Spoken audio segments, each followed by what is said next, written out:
Could you kindly explain the decision to allocate this funding towards private schools rather than this important public institution that hosts over 12,000 students a year? And can we know if the university's fiscal deficit will be addressed in the upcoming budget? Thank you. This is an issue which has really Yes, and I'm going to angered a lot of people. Obviously, parents were happy, but... And I'm going to answer it with a very straight face. So, university, first and foremost. And I'm going to be very clear, even though it's a government, not owned institution, but I think that university, first and foremost, needs to get its finances in order. As Ministry of Finance, we've been chasing them for the past 2 years to send the necessary documents in time, but they also, and they have ever failed to do so.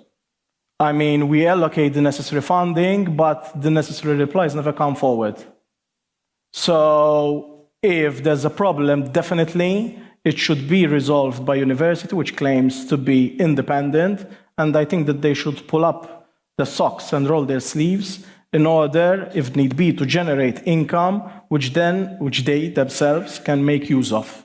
So if there are issues with the university's finance, and I'm saying this with such a straight face, because I've been receiving many messages across the months, but never has been done from the university's side. And I've had enough of this. So I'm being very clear about it, and you know that I don't mince my words. And I'm saying this because, all the correspondence and whatever it is now a favor, and that is why I'm being so bold in what I'm saying. The subsidy, the 27 million. Government has made a decision. The decision was to increase significantly teachers' pay packets. And the bill for the private sector to match what government has done with the public schools, mind you, what we're going to give to public schools, we're going to give it to church schools as well. So even the church is going to get a significant subsidy. Now, the Independent School Association, they come forward. They was expecting it. And they told us, listen, government, you decided to increase teachers' salaries significantly. Your actions, that is our actions, are going to increase our costs by 50%. 50%.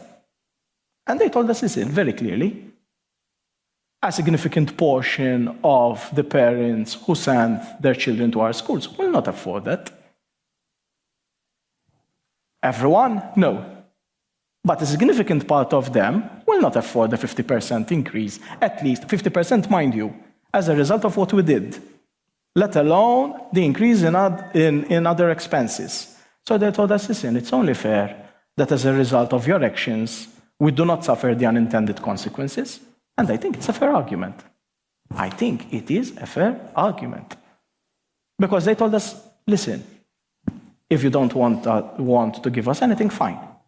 We'll pass on all this increase onto parents, but if there are going to be hundreds who will stop from sending their children to our schools, you have to accommodate them yourselves. Very simple. Very simple. Popular? Perhaps not. But only logical, I think. And what we did is we didn't subsidize their normal costs. What we gave was to match sort of the unintended consequence created by government itself. Full stop. No more, no less. In fact, I don't know how many emails I received from parents because their fees increased by 10%, 12%. But the Independent Association told us, listen, usually we increase fees by not more than 12. That is the maximum, fine. So that is yours. But what we have created ourselves will help you on that. As simple as that.